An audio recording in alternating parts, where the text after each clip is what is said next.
Assalamualaikum warahmatullahi wabarakatuh. Perkenalkan, nama saya Samsi Gunawan Iwo, NIM 23650132, kelas D. Saya akan mempresentasikan tentang keamanan jaringan dalam perspektif cyber law dan UIT, studi kasus serangan DDoS di Indonesia. Yang pertama, konsep dasar keamanan jaringan. Keamanan jaringan adalah upaya melindungi integritas, kerahasiaan, dan ketersediaan data serta sumber daya dalam jaringan komputer.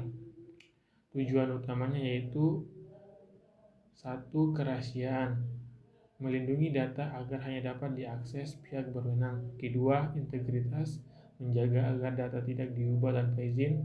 Yang ketiga, ketersediaan, memastikan layanan dan data selalu tersedia saat dibutuhkan. Kemudian, konsep dasar keamanan jaringan. Yang pertama itu ancaman umum, terdiri dari serangan DDoS, kedua malware, ketiga phishing dan social engineering, yang keempat akses ilegal atau peretasan. Kemudian pentingnya keamanan jaringan, yaitu untuk melindungi informasi sensitif, menjaga kepercayaan pengguna, dan mendukung kelancaran layanan digital. Kemudian serangan DDoS. Apa itu DDoS? DDoS adalah serangan yang bertujuan untuk membuat suatu layanan atau server tidak dapat diakses dengan cara membanjiri trafik dari berbagai sumber secara bersamaan. Adapun cara kerja DDoS terbagi yaitu terdiri atas 1. Penyerangan menggunakan banyak perangkat botnet yang telah terinfeksi malware. Yang kedua, perangkat tertaut mengirim permintaan berlebihan ke server target. Ketiga, server menjadi overload dan tidak dapat melayani penggunaan normal. Kemudian studi kasus DDoS di Indonesia. Contoh kasus nyatanya yaitu serangan DDoS pada Bank BNI pada tahun 2020. Layanan N-Banking mengalami gangguan akibat trafik berlebihan. Yang kedua, serangan DDoS ke situs pemerintah tahun 2021. Beberapa portal layanan publik sempat tidak bisa diakses. Kemudian dampak serangannya yaitu layanan digital lumpuh sementara. Kedua, kerugian finansial dan reputasi. Ketiga, gangguan pada pelayanan publik.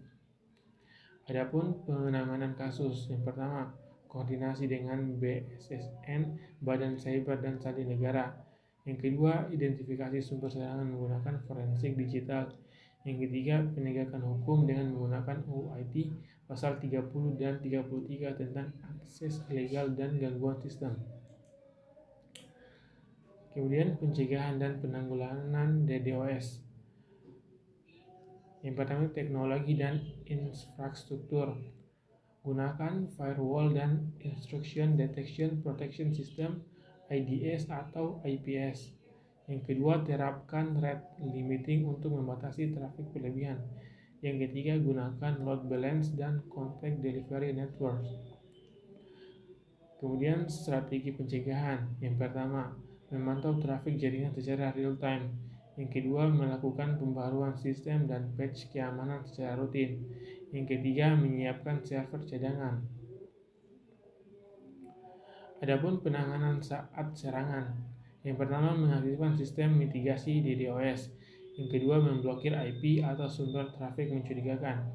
Yang ketiga, bekerja sama dengan penyedia layanan internet dan BSSN. Kemudian kesimpulan. Yang pertama, keamanan jaringan sangat penting untuk melindungi data, layanan, dan kepercayaan pengguna di era digital. Yang kedua, cyber law dan UIT menjadi landasan hukum dalam menindak kejahatan cyber termasuk serangan DDoS. Yang ketiga, serangan DDoS di Indonesia menunjukkan bahwa keberentanan sistem dapat mengganggu layanan publik dan sektor bisnis. Yang keempat, pencegahan harus dilakukan dengan kombinasi teknologi, kebijakan, dan kesadaran pengguna. Yang kelima, kolaborasi antara pemerintah, perusahaan, dan masyarakat sangat diperlukan untuk menghadapi ancaman cyber.